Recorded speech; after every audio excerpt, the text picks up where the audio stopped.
Alors je me présente, moi c'est Féfé, FO Carré pour les intimes. Je faisais partie d'un groupe qui s'appelait Science Super Crew, SSC. On a officié ensemble pendant 10 ans à peu près, ça s'est arrêté il y a peut-être je ne sais plus combien d'années maintenant. Et voilà, depuis j'ai commencé une carrière solo. Mais ces premières années un peu médiatisées, tu vois, de médiatisation, je les ai bien et mal vécues. Bien vécues parce que voilà, du jour au lendemain, je sors de ma cité et je voyage dans le monde entier. Je veux dire, je souhaite ça à tout le monde. Et un peu mal vécu parce que du jour au lendemain, je ne pouvais plus observer. Moi, j'étais quelqu'un qui observait beaucoup les gens, voilà, pour mes textes, mon inspiration. Et je suis devenu un des observés, en fait. Voilà. Donc, mais bon, voilà, ça passe comme tout, hein, on va pas s'en plaindre. Si, le groupe s'est séparé après le troisième album en fait. Ouais. On a fait un troisième album qui a moins marché.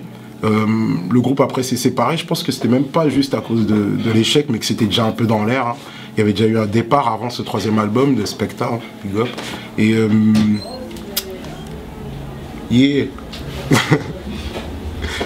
Il y avait un départ. Et voilà, chacun après est allé un peu explorer, quoi, a fait son propre parcours. En fait, moi, je suis revenu à rien, en fait, tout simplement. C'est-à-dire que j'allais arrêter la musique, voilà. Quand tu as connu un succès comme ça, c'est difficile de repartir, même en solo, quoi. Après, même pendant Cyan, déjà, j'avais jamais pensé à ma personne en tant que solo. Voilà, moi, j'étais bien dans un groupe, ça fonctionnait bien. Donc, à la disparition de Cyan, j'allais arrêter la musique, hein, tout simplement. Je sais que j'aime trop la musique, quoi. Voilà, j'ai compris, même j'en ai plus appris sur moi-même, que voilà, c'était pas juste question de gagner de l'argent ou je sais pas quoi, même si je le savais déjà, mais que c'était vraiment un kiff intense, quoi. Ça me démange, je peux rien y faire. On m'avait offert une guitare entre-temps, pendant qu'on faisait le troisième album. C'était Patrice qui m'avait offert une guitare, il était venu pour faire un morceau, je crois, 96 Degrees, bon. Et voilà, déjà à ce moment-là, comme même dans le Science, c'était un peu bizarre, c'était, tu vois, bon, chacun, c'était compliqué. Bah moi, j'étais déjà un peu plus concentré sur juste, tiens, je vais apprendre à jouer de la guitare, voilà. J'ai envie de faire un truc simple, qui me prenne pas la tête, et revenir à un kiff basique de juste, je réapprends quelque chose. Comme quand j'ai commencé dans le rap et que j'apprenais à utiliser les machines pour faire mes beats, tout ça, bah, je me suis dit, tiens, je vais apprendre à jouer de la guitare. Et quand Science s'est complètement arrêté, et que moi, je voulais arrêter de faire de la musique, ben, malgré moi, tous les jours, j'essayais un peu plus, et puis une petite mélodie, un petit refrain, puis un petit texte de rap, mais je suis ah non, j'y vais pas, je le fais comme ça, juste comme ça, pour voir, tu vois. Et à force, quelques morceaux venant, bah, un jour, j'appelle Sœur Samuel et je lui dis, ouais, putain, je vais te faire écouter des trucs, tu me dis, tu vois, dis-moi franchement, tu vois, parce que Sœur Samuel et moi, c'est comme ça, entre lui et moi, c'est on se dit, ah, c'est nul, t'es pourri, ou ça déchire, je suis jaloux. Et je l'ai appelé, tu vois, pour lui jouer 2-3 trucs, mais d'abord juste guitare-voix comme ça, tu sais, pour voilà, me mettre à nu. Et dès que lui m'a dit, putain, filet, ça déchire, dès que je l'ai pas vu rigoler au milieu, je me suis dit, c'est bon, j'y vais, quoi. Pour moi, c'est là où tout le monde où beaucoup peuvent se tromper, quoi. Pour moi, c'est pas un nouveau style, c'est une sorte de continuité. Je suis toujours en quête. Cyan, pour moi, c'est un laboratoire, et moi, je suis un chercheur. Je suis un des chercheurs. J'ai toujours cherché musicalement à avancer. Et tellement, c'est comme si tu voulais savoir dans l'infiniment petit ce qu'il y a, quoi. Tu vas regarder l'atome, à l'intérieur de l'atome, il y a encore des trucs, tu vois. Bah, c'est pareil pour moi, le hip-hop, je suis rentré dedans. D'abord, j'ai regardé comment on faisait les beats. Je suis rentré dedans aussi parce qu'il y avait des sonorités que je connaissais, parce que mon père écoutait de la soul, écoutait toutes ces choses-là. Donc, je suis rentré dans le hip-hop, je voulais comprendre comment on fait les beats. Je commençais à essayer de comprendre. Après, je voulais comprendre comment on fait les samples. En fait, je suis arrivé à ce stade-là, tu vois, pour moi. Et comment on fait les samples, ben, on joue des instruments, tout simplement, quoi. On écrit une ligne de basse, on fait un riff de guitare, on fait la rythmique qui va avec. Et pour moi, j'étais dans cette continuité-là de chercheur. Après, je peux comprendre que de l'extérieur, pour des gens dont c'est même pas le boulot, qui se disent, attends, je comprends pas, avant ça faisait boum boum tchak, maintenant ça fait tengalengalen. Je comprends que ce soit, mais c'est la folie. Alors pour moi, c'est tellement évident et naturel. Et un musicien m'avait déjà dit tout au début de Cyan, mais toi, t'es un musicien, alors que je sais pas lire du solfège, quoi. Et aujourd'hui, je comprends mieux ce qu'il voulait me dire, quoi. J'en ai rencontré plein qui me disent, mais t'as une chance inouïe, c'est que un mec qui avait fait, je sais pas, 10 ans de piano, de jazz, je sais plus comment il s'appelle, il se reconnaîtra, et qui me disait, putain, la chance que t'as, c'est que moi, un mec comme moi, j'ai appris pendant 10 ans, et au bout de 10 ans, je dois désapprendre. Et toi, t'es déjà vierge. t'es libre de tout explorer en fait. T'as pas de limite, t'as pas de règles, tu vois. Et je pense que la musique c'est un peu ça, voilà. J'ai pas de règles préétablies, ni même les règles par lesquelles j'ai appris la musique en rentrant dans le hip-hop. J'essaie de créer les miennes un peu quelque part, quoi. Et pour moi c'est bizarre, hein, mais c'était une manière d'être encore plus hip-hop, quoi. C'est-à-dire, je casse tout. Qu'est-ce qu'il y a? Pour moi, quand le hip-hop est arrivé, c'était on casse tout. On casse les... faut faire comme si, une chanson c'est comme ça, un refrain c'est comme ça. Et c'est ce que j'essaye de faire maintenant, aujourd'hui, à notre époque, quoi, tu vois. Voilà, c'est à ma manière, hein, tu vois, c'est un parcours.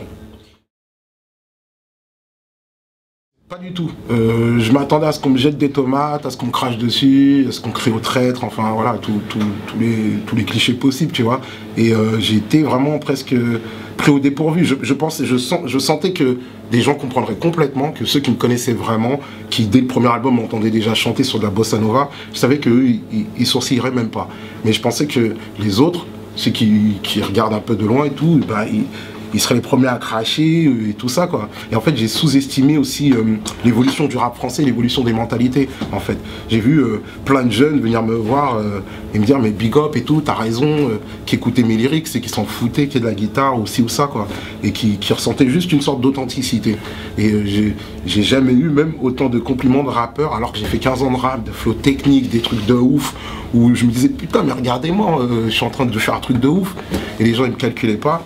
Et juste j'ai pris une guitare, je fais ouais. Et les gens ils disent ah big up, ouais, bien et tout. Je fais ouais chaud. Qu'est-ce qui se passe, quoi, tu vois. Mais tant mieux, tu vois, voilà, après peut-être je ferai des choses, on comprendra pas, c'est pas grave, tu vois, je prends maintenant, je me prends même plus la tête, je prends ce qu'il y a à prendre.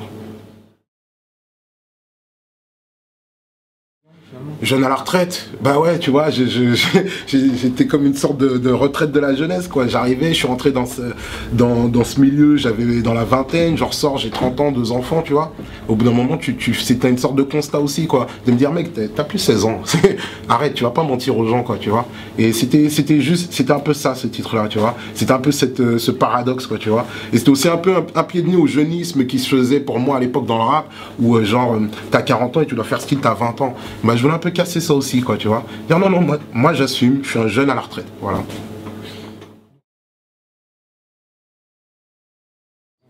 Rien, non. J'ai rien fait pendant 3 ans à part me torturer l'esprit, rester dans ma grotte, travailler, élever mes enfants, essayer de reprendre une vie à peu près normale. J'ai du mal à être constamment dans le business, tu vois, ou constamment à la lumière. Je sais pas comment les autres font, franchement j'admire. Moi j'ai besoin à un moment disparaître, tu vois. Et c'était un peu ça aussi, quoi. C'est 3 ans pour respirer un coup, arrêter, rekiffer une routine, tu vois, et juste réécrire, quoi, savoir où j'ai envie d'aller, et voilà, quoi. Donc pendant ces 3 ans, oui, j'ai quand même continué un peu à tourner, mais en dehors de France, quoi, à droite, à gauche, mais j'ai surtout essayé de reprendre une vie à peu près normale.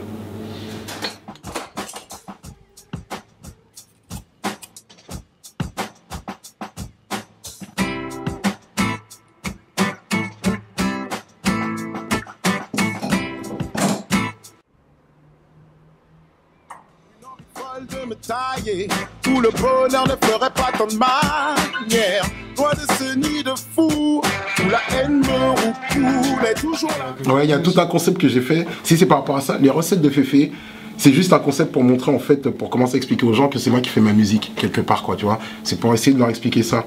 Et pour dire, voilà, que je suis un peu, pour montrer mon côté artisan, quoi, tu vois. Donc c'est un peu, tu me vois dans une cuisine, en train de prendre un son, c'est exagéré, tu vois ce que je veux dire, mais où tu vois que je mélange un peu de violon, un petit riff, un petit ça, et puis j'en fais ma petite recette, quoi, ma petite tambouille, quoi.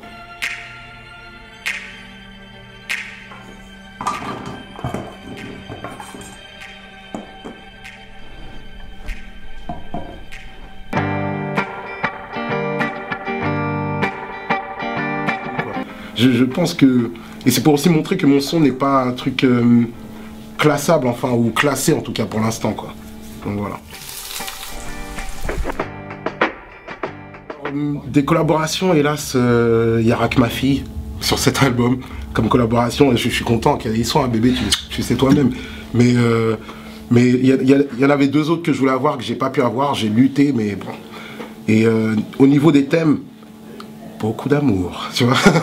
Même moi, ça me choque, hein, je vous dis sincèrement, moi je me sens pas comme un lover, mais j'ai l'impression que c'est avec l'âge, dans cet album, c'est le truc autour duquel je tourne, quoi, tu vois. Le sentiment d'amour, que ce soit pour mes enfants, l'amour de nous, tout simplement, des gens, que ce soit l'amour de la France, même s'il est un peu biaisé, paradoxal, que ce soit l'amour perdu ou l'amour qui n'est plus. Enfin voilà, c'est ça. Il y a un peu de ça, désolé, hein, ne vous inquiétez pas, ça va pas pleurer, mais c'est vrai qu'il y a beaucoup d'amour, je vais pas mentir. Non, je pense pas. Je veux pas faire faut jamais dire jamais, mais je pense que ce qui tenait le groupe Sayan était une sorte d'innocence, une sorte de fraîcheur, et que cette innocence n'est plus. Voilà, il y a certaines limites qui ont été dépassées, certaines choses qui ont été faites, qui font qu'on ne peut pas revenir en arrière et se regarder dans le blanc des yeux comme si de rien n'était. Donc ça sera jamais comme avant. Faut pas se leurrer, quoi. Et je comprends, moi, il n'y a pas une semaine sans qu'on me dise des gens me regardent avec des étoiles dans les yeux, genre, tu sais, je comprends, c'est la nostalgie, c'est normal. Moi aussi, j'aimerais que Jackson y revienne aujourd'hui et qu'il me refasse Off the Wall, mais c'est mort, c'est faux. Mais je comprends, tu vois. Et revenir, ce serait un leurre, tu vois ce que je veux dire, ça serait autre chose. Les gens s'attendraient à... Soit on refait exactement la même qu'avant et les gens seraient déçus parce qu'ils diraient putain, vous n'avez pas évolué. Et soit on refait autre chose et les gens diront ah non, c'est pas le Sayan que j'ai connu. Donc stop, tu vois. Ce qui a été fait a été fait. Si vous aimez ce qui a été fait, les disques existent toujours.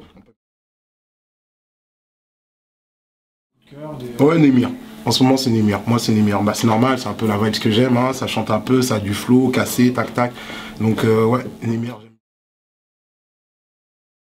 Dernièrement, il y a toujours le blues, même si j'en écoute pas, bizarrement. Mais comme c'est la base de quasiment toutes nos musiques modernes, c'est ancré, quoi. Après, pour celui-là, j'ai essayé de teinter de ce côté un peu... je vais pas dire Motown, mais d'une époque, tu vois ce que je veux dire, de l'époque 70s, on va dire, quoi. Mais je voulais pas faire un revival, surtout pas, mais comme une continuité de ça, quoi. Là, j'avais l'impression d'être arrivé à maturité pour me permettre de à peu près mettre quelques touches de ça, quoi.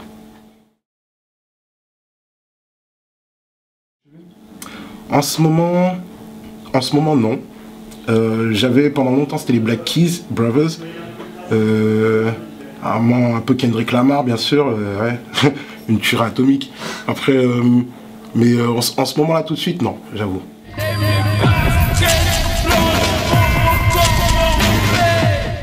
Ou Run DMC, pour moi. Je sais pas, c'est le plus premier truc comme ça, quoi. Je n'écrirai pas de parodie. Enfin. Ouais.